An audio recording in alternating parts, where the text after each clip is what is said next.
you work at Readers. Your parents own this gas station that is literally the most, I want to say, like, it's like a mixture between old school and high tech, because you guys are the only self-service or full service gas station. But then you guys are also like kind of like a live TikTok shop a little bit. Yeah, you could say that. Welcome to the WillPower podcast, where we uncover the secrets of success and share the wisdom of exceptional individuals. I'm your host, William Gomez, and as a real estate professional, I bring you insights from the world of real estate and beyond. Join me as I engage in captivating conversations with incredible guests from diverse backgrounds and industries, from top real estate moguls to trailblazing entrepreneurs and influencers. We dive into the mindsets and habits of successful people. If you love what you hear, don't forget to rate and review. Get ready to be inspired, motivated, and enlightened. Live life today on WillPower. Mary, thank you so much for coming on. I'm really excited to have you on and learn a little bit more about you. I know it took a little bit, and this is the earliest podcast we've ever done, but I think it's gonna be worth it. Yeah, I don't know. I guess anything I plan, even meetings at Readers, I try to do them really early in the morning, because it's like you can do something at 8, but like something may pop up at 11. I don't know. Yeah, and my dad's always like that. He's always like, put your meetings in the morning, and so I do that. Or since I work at Readers full time, I try to do like later afternoon. So I am a very early person, so I wake up at like 4:30, like 5. Oh. But like I normally don't get to the office till like around 8:45 or 9, just because like I wake up, like I have time to myself, and then I go work out, and then now that I have a son, like I like to come and spend like a little quality time with him and everything. So, but yeah, it's like starting. Are you going to bed at like 8? I try to. I could not. Yeah, my mom texted me yesterday, and she said, "Hey, it was like 8:15, and she goes, "Hey, are you awake?" Because she knows I go to bed really early. I could not do that, no. Mine's like 11:30. So maybe if I started going to bed earlier, I could get up at 4:30 in the morning. Yeah. That's one of the biggest things that I heard one time was that imagine if you moved to, like, what time do you wake up normally? Like 6:40. 6:40. So if you moved to Hawaii, which they're like 4 hours behind, I think, would you still wake up at 6:40?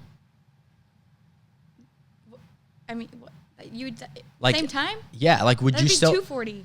No, that's what I'm saying is that you most likely, if you moved over there, you would still be waking up at 6:40 once you, and then but here it would be 2:40 here. Got it.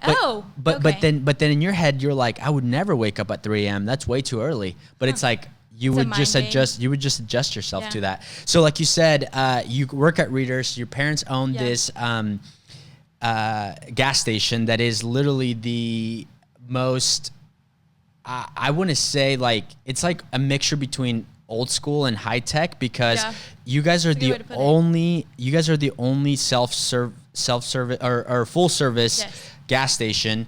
But then you guys are also like kind of like a live TikTok shop a little bit. Yeah, you could say that. I think we are the last full service. There may be one other, I don't know for sure, but yeah, we have full service, which a lot of people think is really cool because you can get your gas pumped for you. They'll check your tires, check under your hood, and then you get a free car wash if you get over 8 gallons, like a full fill up. So that's really cool. So it's like worth it. And then the TikTok, we kind of got big on TikTok during COVID. My mom did. She used to. So Readers, because it was a gas station, was deemed an essential business, and so we were open, and a lot of things were closed. So my mom wanted to highlight that the automotive shop was open, and we had chefs preparing food. So she started eating food in the automotive shop, and people weren't doing anything, so they loved to watch her lives. And then she started doing the funny videos, and what really took off was she did videos like her mimicking Tiger King. So she would dress up as Tiger King, and like that was when it was huge, and so everyone freaked out over that. And then it's just kind of evolved into TikTok candy, and anything you see on the internet probably will have it. My mom is constantly searching for new trends. Yes, on the internet, yeah. Did your mom have a TikTok before you did? Yes. Wow. I know, it's crazy. Man. And so, and also a couple things I forgot to mention. So in this gas station, they don't only they service like BMWs and Yeah. like high, like higher end cars. Like it's not just like your, Jiffy Lube or whatever that you pull up. And then the other thing is the chef thing. I remember you telling me is I was just this weekend, I went and tried, I've been telling myself for the longest time that I want to try the breakfast pizza from Casey's gas station. Yeah, we have that. You have that? I didn't know that you we have that. breakfast pizzas. And so I'm just like, man, but that's so bad for you. So this weekend I went and rode like 70 something miles, and then I had to run for like 4 miles. So I was just like, I think I burned enough calories that I can go and try this.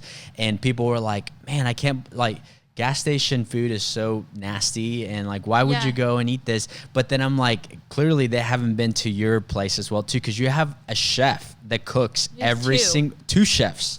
So tell me a little bit about that, as far as like, where do they come up with like with what they're gonna cook, and just, does it all sell out every single day? Tell me a little bit about that. Yeah, so basically in our area there was a Petty's. Did you ever remember Petty's? It was a grocery store. It was in Utica Square, and it closed down. And a lot of people in our area got a lot of their meals from there. They had like, the deli counter. And so when that closed down, my parents recognized that there was a need in our area for to-go meals that people could get, like single serve for older people, busy people that worked long hours. And so my mom DM'd Chef Christy on Instagram. She kind of says she did a little like stalking on her Instagram feed. And so Chef Christy came in, and everything Chef Christy does is like, she's a butter lover. And on her like little, what do you call it, business card, it even said like, you can never have enough butter or something like that. So they hired Chef Christy, and she has really like propelled the menu. So the menu changes every single day. We post it most of the times like a snapshot of what's going to be served today on our Instagram and our Facebook. It just says like daily menu. So it changes every day, and you're always going to get something different. And then you've had Maddie, Wonderfully Maddie, on here. Yes. She loves our pizza pockets, and so she really has started like, she promoted them because she says it's her pregnancy craving. And so those have got so popular that we serve them almost every day. And we had to put a timestamp. We had to say that they're only available 11 to 1. Pizza pockets, is that like the pizza rolls type of thing? But just kind of, yeah. So it's like a flaky pastry crust, and then it's homemade sauce inside, cheese, like little cut pepperonis, and then they put seasonings and butter and Parmesan on top, and then you get homemade ranch. So like that has been... Everyone loves those, and we recently did a charity event, and you go and there's a lot of restaurants there and chefs, and they have like little meals that you can try at the event, and we did pizza pockets. So man, I think I might need to go there for lunch today. Yeah, the pizza pockets are amazing. Where was she working before, the chef? Chef Kirsty's done a lot, but before that she was doing like she was a personal chef for a bunch of families in the area. Gotcha. And then so one of the things that you told me was how many times you guys post on TikTok, because you went from not having a TikTok. Your mom has got a TikTok. How long after that did you get one? So what was COVID 2020? 2021. Yeah. Well, it was called COVID-19, but we shut down. Yeah, that was kind of weird. But and then we shut down like March 2020. Like yeah. That's okay. when, like, So COVID. she had it. I didn't start my TikTok till my senior year of college. So about a little over. Well, no, it would. I started TikTok 2 years ago in November. So she probably had hers like a year and a half before me. So she's probably been doing it like 3.5 years. Okay. And then so you, after college, which by the way, now you're what, 23? 22. 22. And you're like the busiest 22-year-old I've ever met. Yeah. And it's funny because people tell me now, this is actually I wouldn't say my last year, but it's actually my last couple months in my 20s. So it's kind of getting scary for me. But I heard time flies after you're 25. Time flies when you have a kid. Yeah. Because I literally got my son and he weighed like 6 pounds. Yeah. And then now it doesn't even feel like it feels like it's been like a couple months, honestly, in my head, just because of all the stuff that I have going on. And now he's like almost 17 pounds. And I'm just like, that's how you're double I know. your size. Like, this is crazy. So I'm just like, oh my gosh. And you can't ever go back. You know what I mean? And then we buy him these clothes, and then he wears them like once or twice, and then it's like, all right, I guess like I'm gonna need so many outfits for my baby. Like my child is. You guys might start selling baby clothes at Readers. Who knows? Yeah, I'm sure. My mom sells headbands. Headbands, there you go. It's candy headbands. Yeah. So you remind me a lot of myself because I got in the mortgage business when I started at the bank when I was like 20 and I was about to turn 21. Yeah. And then I started doing home loans whenever I was like 23, about to turn 24. And people always told me, they're like, there's no way that you're your age, right? Yeah. Even right now, even though I'm starting to feel old, people are like, I thought you were in your like mid 30s, and I'm like, thanks. Like I feel really old, but you are 22, and not only do you just have a lot going on. So you're an influencer, kind of full time-ish. How many hours are you spending like on your influence stuff aside from, because you also work at your parents' gas station and you're in the marketing department there, and that's all you do. Like it's kind of influencing, but just for them. But how much time are you spending on like the influencing part of it? Wow. I mean, in the last couple months, it's really ramped up. I would say outside, like after I get off work, I probably spend an average of 3 to 4 hours a day after. So like at some point I was working I work like 6:40 to 10 o'clock at night, I would say, typically. Wow. Because hopefully your mom is paying you overtime. Well, that's at Readers. I work 8 to 5, and then. You're talking about overall. Okay. Overall, okay, I work gotcha. I was like, dang, that's no, your mom's just overworking. Yeah, so I would say there. no. I work 3 to 4 hours a day. Sometimes it's less if I have something filmed, but if I have to film a video, it's like you have to film it, edit it, and then you have to go and then make sure your caption's right, and then you have to get online and then comment back to people. So it's like, it's a process. And then the weekends, since I work 8 to 5, is when I do a lot of my filming.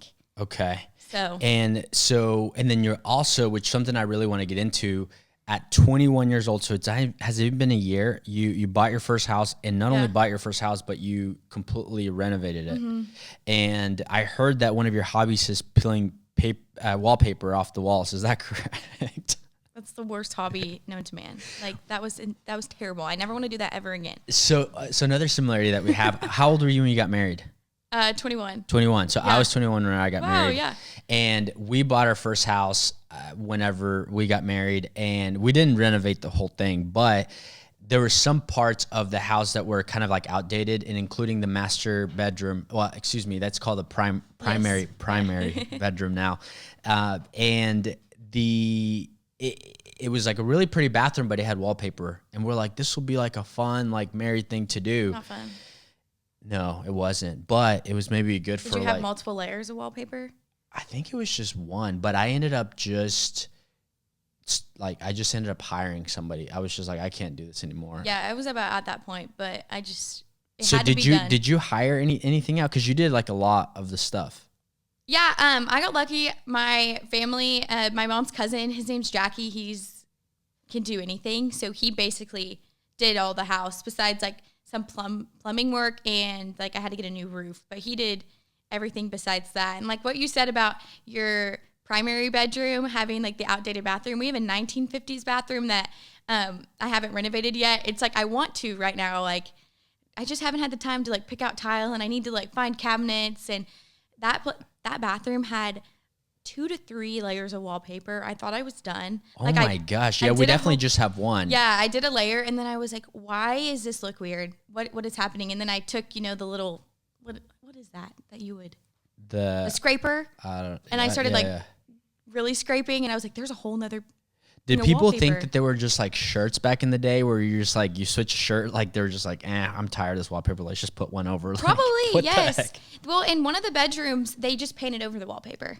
I could see a seam. So I just went over there, and I took the little scraper and I popped off an edge, and it just came off in sheets, which was nice. That one was nice. So the average person lives in their home about 7 years. Really? Yeah.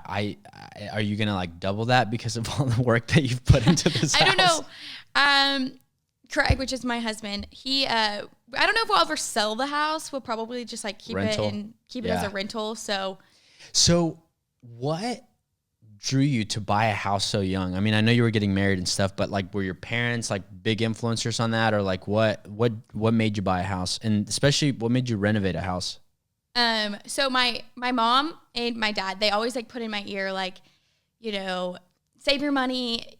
Your rent costs as much as your mortgage. Like, if you're like smart, you can, you know, figure out how to own the house. And so after college, I moved back home, and the reason I was always looking in the Midtown area, but with my budget and everything, like the houses you could get in the Midtown area were seriously like 2 bedrooms, maybe a half bathroom. Yeah. Like, and it's gotten harder since you started looking. And you go into houses and you're like, I would have to, this almost needs to be torn down, like, for this price range. And that's what they're doing. A lot of them. They're just buying the house to tear it down and then build a new house. I know. Or they're like pricing them to make people live in them. I'm like, this needs to be priced to tear down. Anyway, so I finally expanded my little Zillow search and found this neighborhood that I really liked. And, but to keep it lower in what I wanted to pay monthly, I just was like, you know what, I'm going to renovate a house, because this house I got lucky and it had a kitchen that was done. And so I didn't have to touch any of the bathrooms in the kitchen, which I think which has saved a lot of money. Now I'm having to renovate a bathroom, but I just knew how much I wanted to spend per month, and that's why. How much did the renovation cost you? Oh, I would probably say I put like, I don't know, if you take out the roof, probably about 10 to 12. Yeah, I mean, because roof is not really cosmetic, but I mean, I guess you have to put it on there. Yeah, the house, when I bought it, he didn't sell it like listed as is. But then when we got into negotiations, he was like, I don't want to touch anything. So he took a big chunk off, and I was like, fine, yeah, sold. So $10,000 to $12,000, that's really not that bad for being able to get a house in the location that you wanted. Yeah. Honestly, it's probably closer to 20. I probably should go back to my Excel sheet. I was keeping track of the expenses, and then, you know, it gets to a point and you're just like, let me just swipe the card. Like, man, it's fine. The more I talk to you, the more I feel like I'm looking at myself in the mirror. People, you should see people. Yesterday, I went to lunch with a builder and a couple of agents, and we were talking, and then all of a sudden, I start talking numbers, and they're like, of course, Will is going to talk about numbers, because but the thing is, it's that numbers don't lie. Numbers are, you know, and one of my favorite things to remind myself all the time is that discipline brings freedom. So even though sometimes people like will look at me and they're like, you like micromanage yourself, and I'm like, no, I'm just bringing myself freedom. I know. Now that you keep saying, I keep thinking, I'm like, maybe it was 20,000. I don't know. I'd have to go back, but still, that's not. I mean, yeah, and when we bought the house and then got engaged and then got married, like, it was. I definitely felt like I was spending money all the time. Yeah. It's worth it now. Like, now I'm like, this is great. So, I mean, that's a huge accomplishment for somebody to do that. And so did you, what were your parents telling you whenever you were telling them like, hey, I think I want to renovate a house? Cause they were like all for you buying a house, but then were they like, are you crazy? Or like, no, this is manageable, you can do it? Well, we had been looking at houses for probably a year. So we were looking for houses even when I was in college, like probably my last semester. We started like trying to figure it out, and I lived at home. And so I think it had always been like in our mind, I may have to renovate it. And just like knowing that we had my cousin Jackie to be able to work on anything. I might need to get cousin Jackie's number. I know. And then my husband Craig and his dad, they're very handy too. They can do whatever. Like his parents have a lake house, and they built their whole 3-slit boat dock, and they built their whole lake house. So I knew I had people to help me renovate a house, even though I had no knowledge on anything. Like you talk about Katie, she does all that renovating herself and putting up. She does? Yeah, she does so much of that renovating herself. Her videos are crazy. She puts up the wallpaper, and I'm always so impressed because those were things that I was like, hey, cousin Jackie, can you just do that for me? Like I didn't paint or do any of that. But so going back to whether it was 10, 12,000 or 20,000, the reason I'm saying that's not that bad is because like I bought a rental and I spent like almost $25,000 just in deferred maintenance. So if you walked in before I spent that and then after, like you couldn't really tell a difference on that. I mean, there was like some cracks and stuff that like kind of got, you know, after the piers were put in and stuff, they got covered and stuff. But I mean, most of your stuff, I'm assuming had to be to where it was like updated and stuff, right? So Yeah. that's what I'm saying. I think most of the time I completely forgot about something else I renovated that would definitely take the price off. I put new hardwood floors in the whole house. So I that remember, right there is the 10. Actually, anybody listening right now, went and did a broker's open. I don't know if you know what a broker's open is. It's kind of like an open house, but just for agents. You know why I know what that is? Why? Because it's Selling Sunset. Really? On Netflix. Yeah, they have those brokers opens in those really fancy houses, and they always just like go and they're dressed so nice. Well, big disclaimer, Tulsa's brokers open are not like Selling that. Sunset. Okay. There have been a couple of them where they're Botox, but normally you win the Botox and then one person goes and does it. They weren't there. Yeah. Yeah. That was crazy. That was a crazy episode. I know. So I went to a broker's open. This is like last week, and this house it was listed at $370,000. It's out in Claremore. Wow. Has an acre and a half, and it's 1,500 square feet.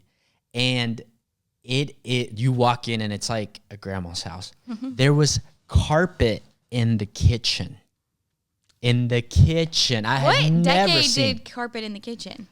I don't know. What decade was carpet in the bathroom? I don't even know that was a thing. I've never seen it. My parents' house had carpet in the bathroom. Oh, man. At one point, yes. Okay, It was purple carpet. Mom, if you're listening, I'm glad you tiled now. Well, she told the agent that was listing the house, she said, hey, there's hardwood underneath. Yeah.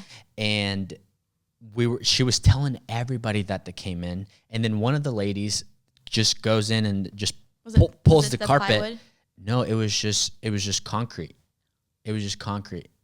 It wasn't even stained. See, so that's what happened to you. That's what happened to you. Did I tell you that I didn't check all the... Yeah, I mean, that's what I was going to say. Anybody that's buying a house. Yeah, you need to check under all the flooring, even in like inspections. I felt weird like looking before, but no, if they said, going back and I read the description and it said that bedrooms had like hardwoods under the carpet. And in my mind, I just thought that was the whole house and it wasn't. So did the bedrooms have it? Yeah, so the bedrooms had original hardwood, and then the hallway didn't, and then the kitchen was tile, and then there was carpet in one living room, and another like sitting room, dining room was pegged flooring. So I went through and we took out the crew I hired.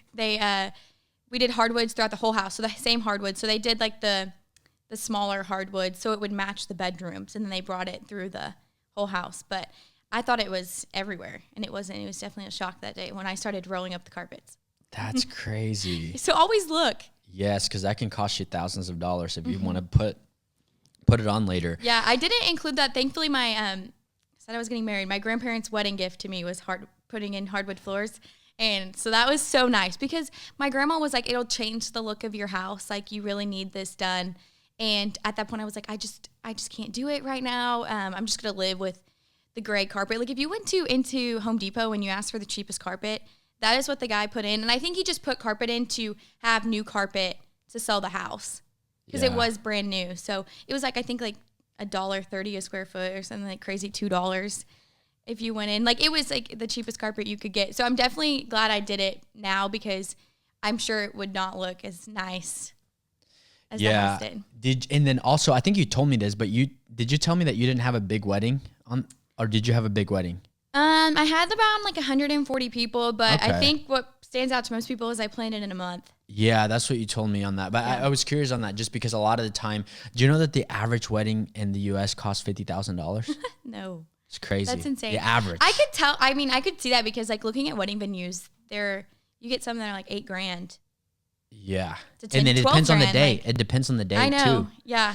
So the reason I was asking is because I was reading this article that a lot of people, what they're doing is they are going to the small wedding aspect of things, and they are trying to use some of that money to buy a home, just because it's and I mean, we are very blessed to live in the market that we live in because, I mean, think about you 21 years old in California or even Dallas, let alone New York. Like, it would have been nearly impossible to buy a home, even a flip home. Yeah. I mean, I love like not spending as much on your wedding and buying a house. I mean, I've never been like the type of girl that needed like her dream wedding and everything. Like my wedding dress was $175 from a What? Yeah, there's a consignment store. I don't know, like a bridal consignment store, if you would even call it that, called Something Bridal. So like Something Borrowed, Something Bridal, here in Tulsa. And I went in with my mom like the week after I got engaged. And my husband's sister, she used to work in bridal store, so she had all these appointments set up for me. We went in on a Saturday, and she had all these appointments set up on a Sunday for me. And I walked in with my mom just because I wanted to go into Something Bridal because I'm all about, finding saving Deals? money. Yeah, I love to find a deal. Yes. I wonder what the average, what do you think the average dress is? I don't even know because I didn't even go to the regular stores to look at dresses because all the ones I tried on there were like already pre-worn. So, but that store's awesome. So if anyone's watching, you need to go to Something Bridal. And I just remember I tried a bunch of dresses on, hadn't found any I liked. My mom was at the front and I went over to the $200 and under rack and I was just flipping through and I found this dress and I was like, hey guys, I'm just going to go try this on. And I walked out and I was like, hey, this is it. And then like the ladies like started freaking out because, they put like the veil on you and they like fluff it out. And, you sit on like, I keep hitting this thing. You sit on like, you stand up and maybe you'll put a heel on, like it's a whole thing. And I just like walked out and I was like, here we go. That's crazy. And they have champagne and everything there for you.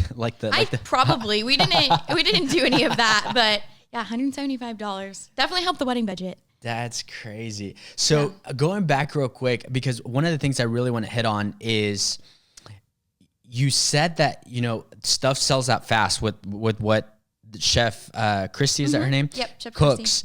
Christy. And that's part of, because we never answered, how many times are you posting a day on TikTok for readers?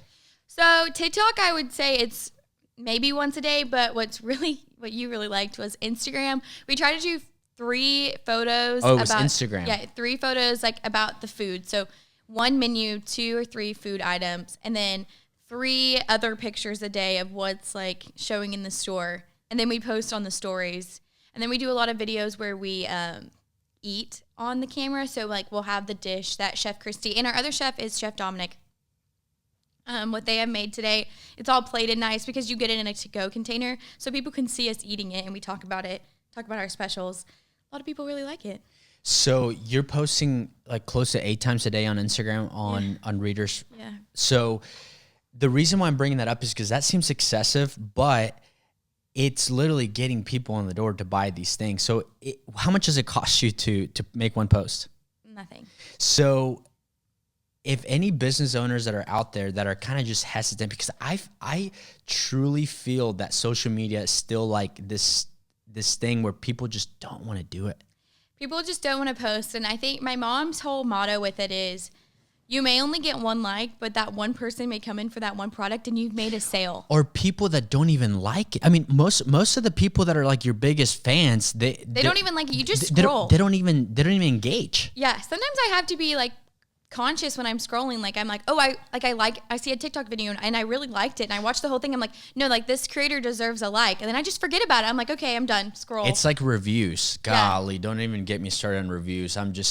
We've done like the best job on these people. They're like, oh my gosh, thank you so much for helping us with our loan. Like we could have never gotten this house without your help. And I'm like, hey, can you please leave us a review? Because we live in the society where you say, hey, you should try this restaurant or you should go to this lender. And people are like, boom, like look them up and then take a look at what people are saying about them. But I'm kind of the same way too. Like I've been to places where I'm like, this place was amazing. And I'm like, I should leave them a review. But I'm like, it's just a little inconvenient right now. I'll do it later. Yeah, and then you just never do it. Yeah. But so going back to even just TikTok, I think some of the people that I watch the most, I'm not even following them. Like, and the people that I'm following them, I don't see their stuff. I know. And I find myself all the time, like just typing in a creator's name because I want to see what they put out for the day and I don't follow them. So trying to make more of a conscious effort to support creators because, you put out content and you're like, I need some likes and stuff. So I need to reciprocate it. Commenting on people's videos. Definitely something that you have to be more aware of. You went from not having a TikTok before your mom did. Yeah. And now you're about 80,000 followers, correct? Yeah, like 78,000. 78,000. Yeah. And then people that right now say that it's saturated right now, I do agree with it's a lot more competitive than like before COVID and everything. Yeah. But this was another mind-blowing thing that I found out about you. You were comfortable with TikTok, but you were like, I don't want to bother my Instagram people. Yes. So it's been a little bit over a year, correct? Was it May of 2022? Was that the day, or what was it? No, May of 2023. I started posting on Instagram. So this May. Oh my gosh, I forgot. Yeah. May of 20. Okay. May. Let's go to April of 2023. Well, how many followers did you have? Probably, I think around like maybe 3,400. 3,400. Yeah. Which was more than me when I started, but now congratulations, you just hit 25,000. Thanks. I mean, the 3,400 was like people from college and high school. I didn't post the videos like I do now. I know. So after May, you kind of started posting, like dabbling a little bit. And how much were you posting on TikTok compared to like when you started and kind of where you're at now? Okay, so if we take the TikTok back to the beginning, because the story there is, so you've heard of Amber Marie and Co. here. They're like a store. They're in Utica, and they have one in South Tulsa. They are Christmas galore right now. It's amazing. Oh, do you know Mae West? Yes. Okay, so we went to lunch at Bar Sarah. Okay. And then she was like, come to the store. Yeah. Did you go to the influencer thing? Yeah. Okay, so she was there. She was like, I'm coming here tonight. She was like, let's go in here. It's crazy. It's amazing. I was just like, is this just a Christmas store? Yeah, and the women that own it, they're so nice. And it looks like those Halloween spirit stores that you walk in and it's just, so I'm just like, is this going to be closed down? Well, no, they switched to just like a normal store. I know. I didn't know anything about that. Yeah. It's crazy. So what were you saying about them? Okay, so about 2 years ago in November, my mom got invited to an influencer event at Amber Marie.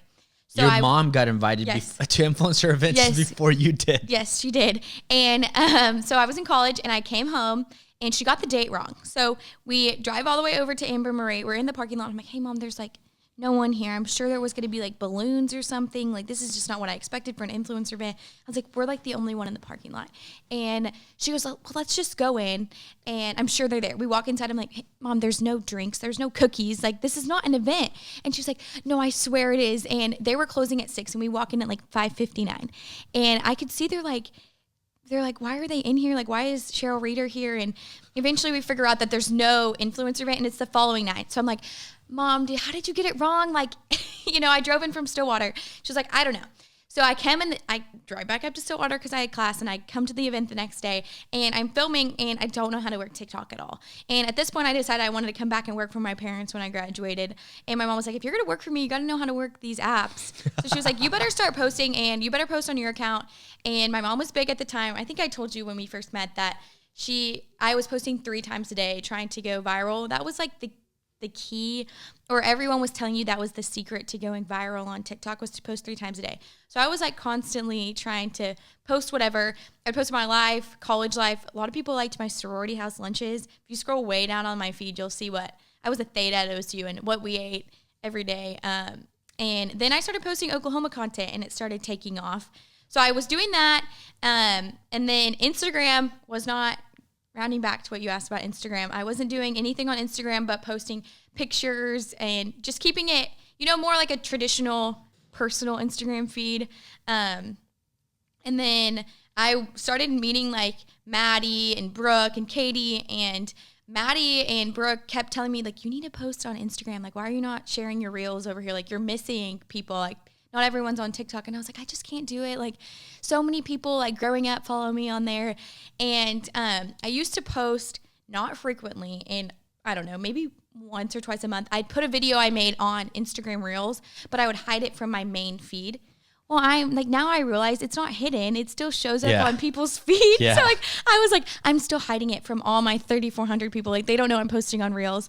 And so I posted one of those videos, and one started taking off, and I started gaining followers. I think it was, the first one might have been Gamble's. Have you ever ate there? Yeah, and you actually were going to eat there the day we met. Okay, yes. I actually went and had coffee with the guy that owns it. Like, cool. I think, like, is he coming on? The week after.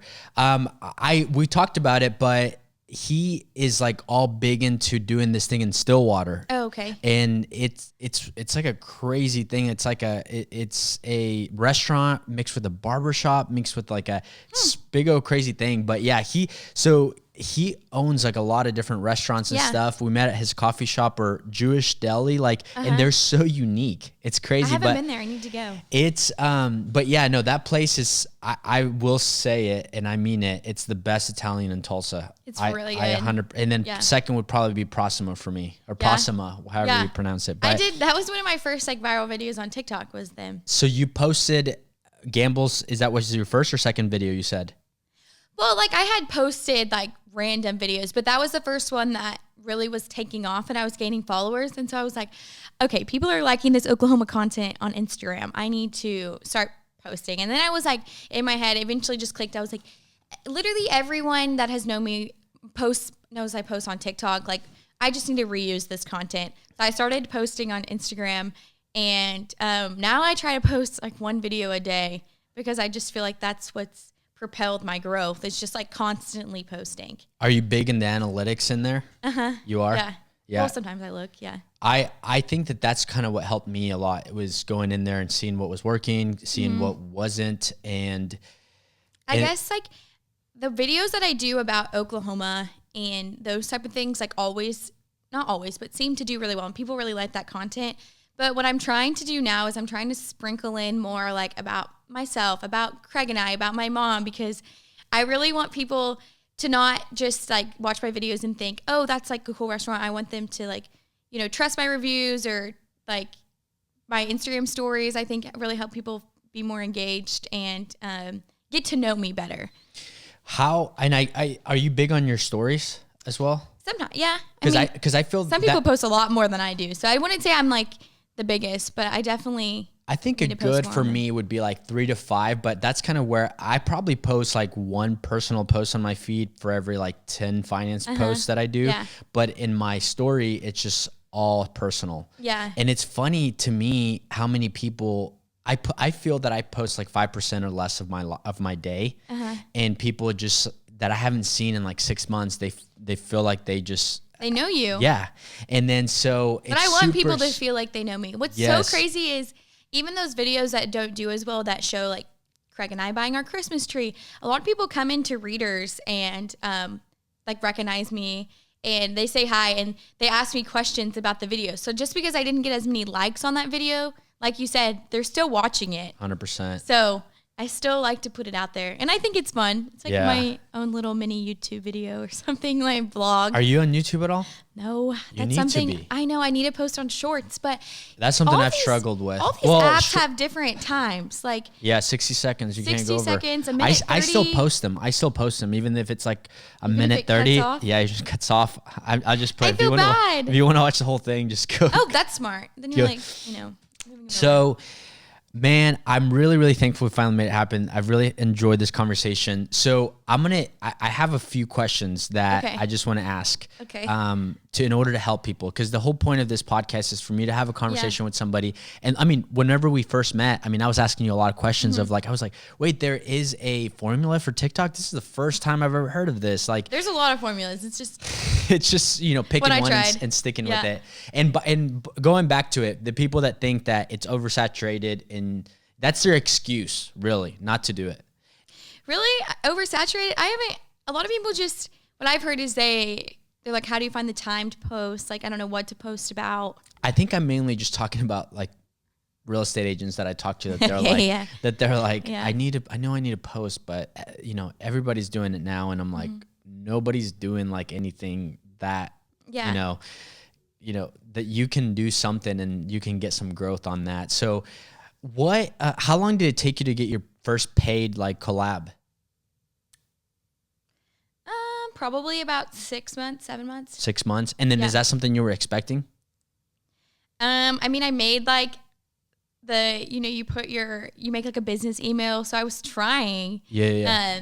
But when you get your first paid, it's definitely hard to figure out like what you want to charge, how it's going to go. There's contracts involved a lot of times. So there's a lot to learn when you get your first one. And it's really exciting and you want it to do well. So. And then now how many paid gigs are you getting? Like, is there consistency on it? Like what? Yeah, it's consistent. I mean, there's a lot of like, going back and forth. I would say I have maybe right now, I don't know. It's inconsistent, but it is consistent at the same time. I don't know if that makes sense. Like, I think I have like one for the next month planned, like one a week at least. So. Okay. That's great. So, okay. So my last 3 questions for you is, one, what would you tell somebody, especially like a young person that's thinking about buying a house, but thinks that they're just like, it's not possible. And maybe they don't have parents that are influencing the way that you were influencing stuff. So what would you tell them? I would tell them to, start saving your money, researching like what you need to buy a house, how much you need to buy a house. And then I would narrow down, like, if you're going to rent from someone, how much is that rent going to cost you? And can you offset it with a house? I mean, there's other things to think about. Like, I'm sure you're just getting your property taxes and everything. That I'm hurts. actually doing a video about it today because I'm getting a bunch of calls because I don't know if like people get that and they're like, oh my gosh, they told me that they were going to pay them, but it's like, you're just getting it so that way, like your first year when you buy it, you can see, well, you get it every single year, but people forget and they freak out. They're like, I think a lot of people around this time of year, they're kind of just stressed about money either way because of Christmas and all this stuff. So people are like, do I have to pay this? And it's like, no, most people, they're being taken care of because they escrowed in.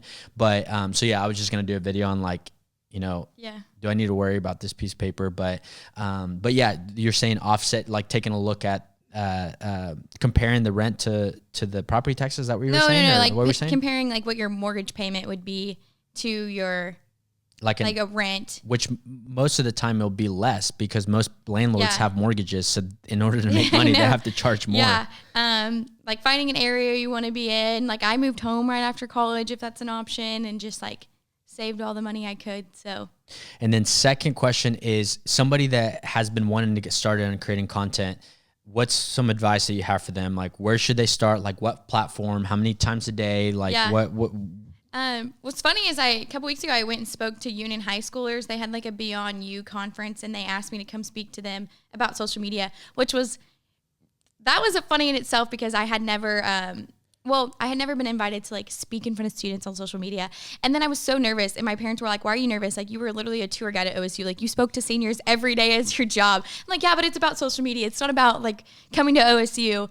But my advice to them was that you just have to start posting. Like when I started posting, like I was nervous what people would think. I mean, everyone starts at 0. Not you. You started at 3,800, right? Oh, you're talking about on TikTok? On TikTok, yeah. But I guess, and most people, I mean, you start out with low numbers.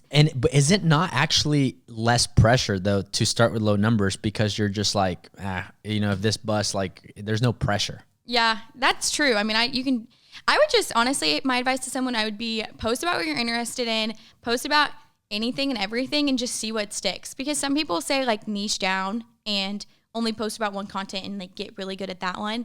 And I didn't know what my niche was going to be. I didn't know Oklahoma was going to stick. I was posting just anything about my life. Yeah. And then once Oklahoma videos started doing well, that's when I was like, okay, there's a market right here. I need to post more. So you're saying don't be so worried about figuring out what your niche is going to be. Just start posting, and then whatever, when you're looking at the analytics, whatever's sticking, just go with that. Yeah. That's pretty good. Yeah. And then my last question is, out of all it doesn't have to be collabs, but collabs or just any videos that you've done about Oklahoma, what are some of your 3 favorite things about Oklahoma, whether they're all restaurants or just different from your videos that you have done? Like what are some, like 3 of your favorite places here in Oklahoma? Oh, shoot. That's a hard one. I think Gamble's probably made the list, right? I mean, Gamble's is really good. I really like Little Venice in Sand Springs. I've never been there, but I saw your video. Yes. And actually, one last thing that I want to touch in there is that it's okay to repost a video. You reposted that video. If you wouldn't have reposted it, I didn't start following you until after that, to where, and you've posted enough videos to where I would have never gotten to see that. And it was like, I might have posted that video 3 times. 3? Okay. So, but did it perform all 3 times? People don't realize that. The Dillard's Clearance Center, that one did really well for me. You may not have seen it. It's in Bartlesville. And TikTok, I posted about it the first time I went. I went a second time. I posted about it again. Both did well. On Instagram, I posted the same video twice. So that's such an easy hack that people don't realize. Yeah, you can repost. If I don't have anything to post, I go find a video that did really well. I look at the analytics and I'm like, hey, maybe they'll be interested again. And what's smart is I use CapCut as my video editor. I'm sure people have other editors, but CapCut is the one that I use. And I just redo my voiceover. So like, I'll just be like, hey, last year I went to this place and I really liked it. And I think I need to talk about it again. And I do that. And readers videos do really well for me. That's kind of, a lot of people know about me from that one. And what I think is funny about that one is I show different products in every video, but I use the same tagline every time almost. What's that? What is it? My family owns the coolest gas station in Tulsa, Oklahoma. And if you go back, it's the same intro. And that's the hook. Yeah, it's the hook. And then right after that, I show something that I know is like really popular at readers, like the freeze-dried candy. I think I showed cotton candy that turns into bubble gum. So like I was trying to be more aware, like they're going to hear this, they're going to be like, what's different about this gas station? I'm not going to show them like the soda machine. I mean, I do show the soda machine because we have Weber's root beer on tap, which everyone loves here in town. But I'm not just like, we have iced tea, you know, even though it's really good. But there we go. So what are the places? We'll put readers too. So just give me readers, one. Little Venice, and I need to do another video on this, and I should go back and re-voice over this. Have you ever been to the Salt Plains? No. Where's that This at? one I'm like pulling out of the back of my brain. Okay, so this was like during COVID. I went out here, and I don't know where it is anymore. I would have to Google it. I think it's like 3 hours, 2.5 hours away. Salt Plains. Yes, it's like outside of a small town, and it's just like flat, and it's just salt, and it's white. Have people gone there to do people go there to take pictures and stuff? Yes. I've seen pictures of it, but I definitely did a photo shoot when I was like 19 there with my friends, like twirling in the salt. Is it worth it? Yeah, but you have to be aware that if it rains, it's like muddy, so you won't see the salt. So you got to go when the weather's Not been nice. raining. I think. I don't know and they may not be open all year. Which is easy to predict weather here in Oklahoma, right? I know. I've had Mike Collier on, and I'm just like grilling him. I'm like, bro, why did you say it was going to snow? And he's like, I thought I was right, but you never know here. Mary, thank you so much for coming on. This has been fun, and I'm excited to have you on later down the road and keep getting to know you. Thank you so much. Yeah. Where can people find you? You can find me on Instagram. It's Mary.Hathaway. It's Hathaway with an E. And then on TikTok, it's Mary Ledbetter 9. Perfect. Can't wait to keep up with your content. Thanks.